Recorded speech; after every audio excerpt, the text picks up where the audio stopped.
It all started with the sudden and heartbreaking news. Malcolm Jamal Warner, the man so many had grown up watching and admiring, was gone. The world mourned the loss of a legend. Fans, celebrities, producers, everyone had something to say. But what no one saw coming was what happened next. You won't believe how quickly this peaceful farewell turned into one of the most shocking Hollywood scandals of the year. At first, it seemed like a normal period of grieving. There were tributes, flashbacks to his unforgettable role as Theo Huxtable, and old interviews shared like gold. But quietly, behind the scenes, something serious was going down. Malcolm's wife, who had always stayed away from cameras and interviews, stepped forward, not for the attention, but for the truth. And let me tell you, the truth shook Hollywood to its core, because she didn't just plan a funeral. She drew a line in the sand. She made a banned list. Yes, a banned list.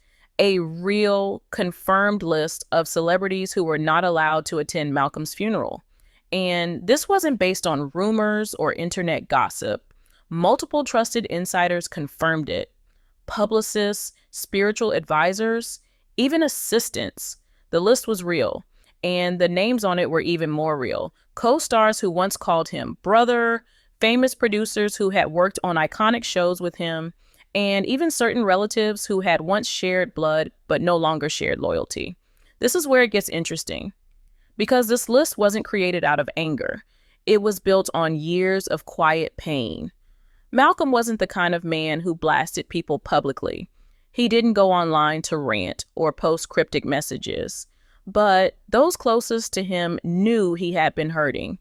They saw it. Especially his wife. She had witnessed every moment, every fake handshake, every silent betrayal, every ignored phone call when Malcolm was at his lowest, and destiny took an unexpected turn the moment she decided she wouldn't allow those same people to stand over his casket and pretend they cared. But here's the shocking part. These weren't just small-time names. These were Hollywood faces people admired, trusted, and even celebrated. Some had shared the screen with Malcolm for years. Others had publicly praised him, acted like they were a part of his inner circle. But behind closed doors, they had turned their backs on him. And now, when the cameras were about to roll one last time, they wanted in. They wanted to cry for the world to see. And his wife said no. You might be wondering, why now? Why take such a bold step during such a sensitive time? The answer was simple. This wasn't just about a funeral. It was about truth, about standing up for someone who had been quietly disrespected for years. She wasn't trying to cause drama. She was trying to protect her husband's peace, even in death. Let's go deeper into who Malcolm really was, because that's where the story truly begins.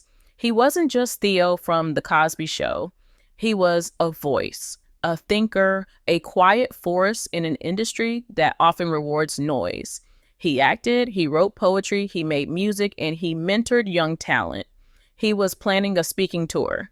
He had unfinished dreams, and yet, despite all the good he gave, the last few years of his life were filled with silence from the very people he had helped rise. When the news of his passing came out, fans were heartbroken.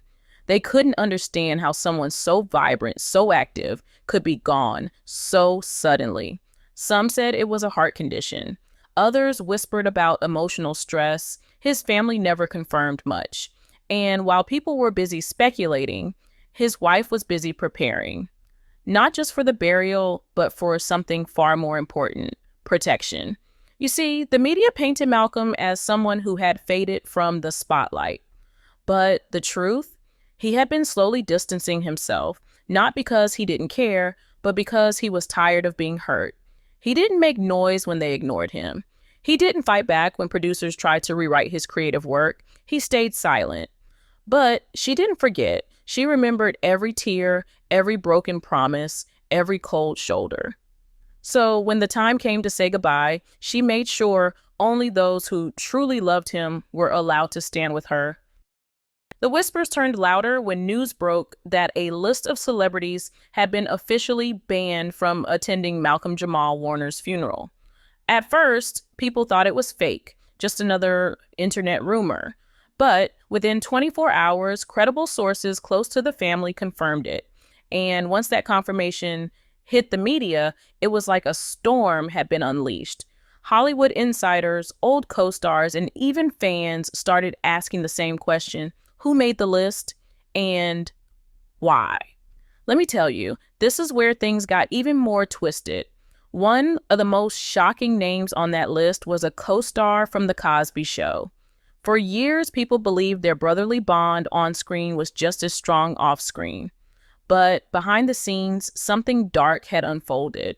According to those close to Malcolm, this co-star had belittled Malcolm's decision to pursue deeper artistic projects. When Malcolm started writing poetry, producing films, and mentoring others, this so-called friend reportedly mocked him, saying he was trying too hard to reinvent himself. That betrayal cut deep, and when Malcolm went through a private health battle 3 years ago, this same person never reached out. Not a text, not a call, nothing. So when he sent flowers and asked to attend the funeral, the answer was loud and clear, no. But he wasn't the only one. A powerful TV producer who once promised Malcolm full creative control over a deeply personal film project also found his name crossed off. Malcolm had poured his heart into the film, a raw, emotional project based on his life, his poetry, and his truth. But somewhere in the process, this producer tried to take over. He rewrote the script behind Malcolm's back, tried to sell the idea to streaming platforms without his consent, and shut Malcolm out of the editing room. The betrayal was so painful that Malcolm shelved the project completely. He never released it, and that wound never healed. So when the same man tried to show up to pay public tribute, Malcolm's wife stepped in. Her message was simple: you don't get to mourn the artist after you betrayed his art. And it didn't stop there. A well-known R&B artist also made the list. This one was unexpected for many fans because on the surface, it looked like they had a close bond. They had done a few projects together, taken some pictures, even spoken about each other in interviews. But according to Malcolm's longtime music collaborator, that singer was nothing more than a clout chaser. He would show up late to sessions, claim credit for lyrics Malcolm wrote alone, and disappear when it was time to actually work. But the moment Malcolm passed away, he suddenly resurfaced with long social media posts and dramatic tributes, acting like they were best friends. His wife wasn't fooled. She knew exactly who had been there and who had only come back now to ride the wave of attention. But the craziest part, it wasn't just industry people on the list. Even some of Malcolm's own family members were banned. This is what made the story truly different. Because when you hear about drama in Hollywood, you expect fake friends and shady producers. But this was about blood. According to insiders, several extended family members had judged Malcolm's life choices, his career shifts, his marriage, his spirituality. They gossiped behind his back, spread rumors, and hadn't spoken to him in years. But once the headlines hit, they were the first to show up in black clothes, crying in front of cameras. And Malcolm's wife said, absolutely not. She remembered the pain those people had caused, the quiet wounds that never healed. She refused to let them turn his funeral into a performance. One of her close friends who stayed anonymous said it best: she's not being mean, she's being honest. There were people who made Malcolm feel like he didn't matter. And now that he's gone, they want to act like he was their everything? No, she's not letting that fake love in the door. Of course, the decision to ban people sparked massive debate online. Some supported her, saying she had every right to protect her husband's peace. Others criticized her, saying a funeral should be about forgiveness, not division. But no matter what anyone said, she didn't back down. She wasn't doing this for the public, she was doing it for Malcolm, for his truth, for the man behind the fame who had been wounded in silence. And just when people thought they had heard it all, Just when it seemed like the controversy couldn't get more intense, a leaked message changed everything. According to insiders, one of the celebrities on the banned list didn't take the rejection quietly. In fact, their assistant allegedly contacted the family privately, pleading with them to allow their client to attend the funeral for emotional closure. But what came next sent chills down everyone's spine.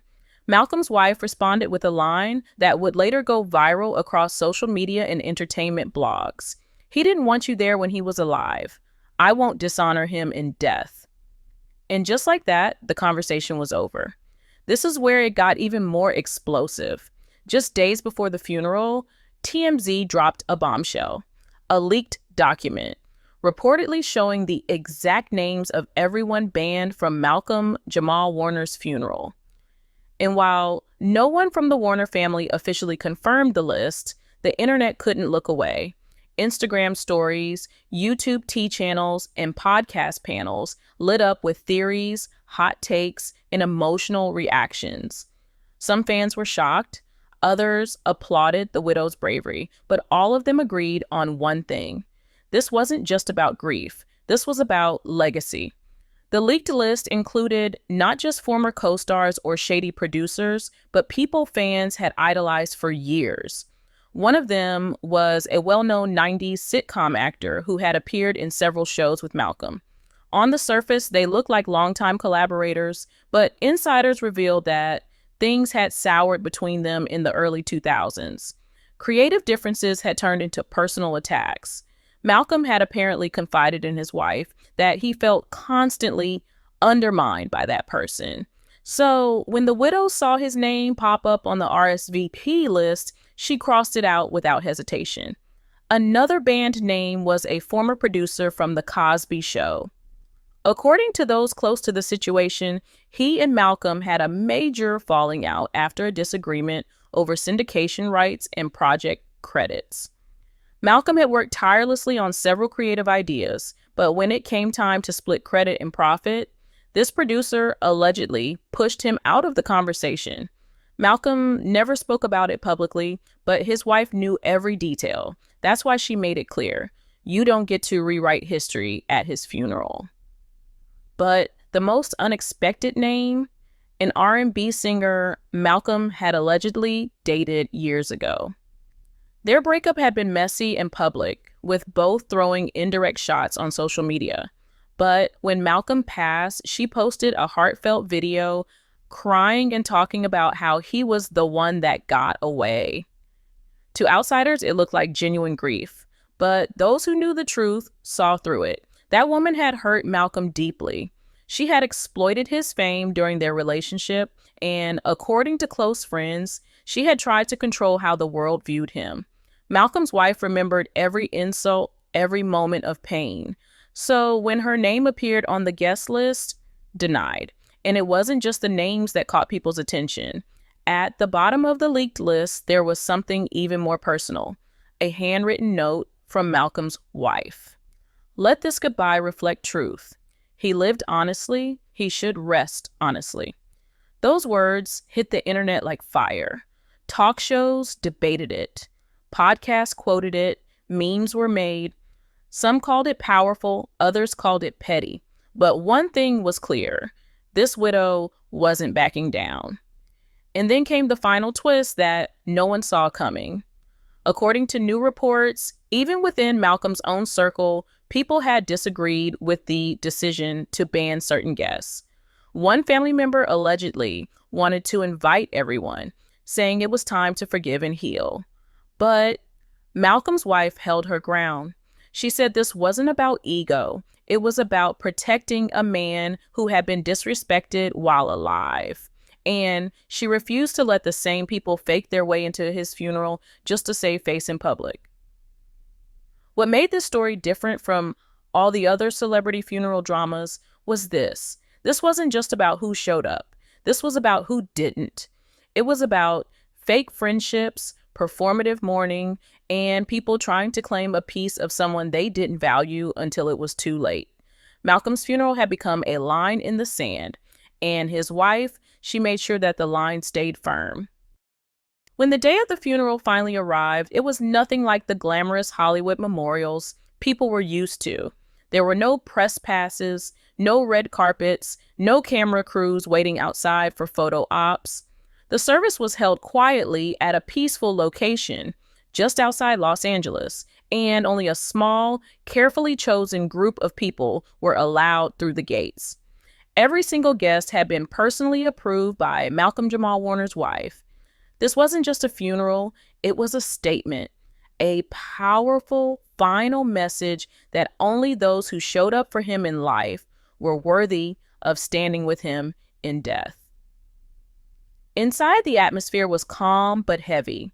A gospel choir sang one of Malcolm's favorite songs, and a longtime childhood friend read a powerful spoken word tribute. There were no dramatic performances, no long speeches from celebrities trying to steal the moment, just love. Pure, honest, unfiltered love from the people who had stayed by his side, even when the cameras weren't rolling.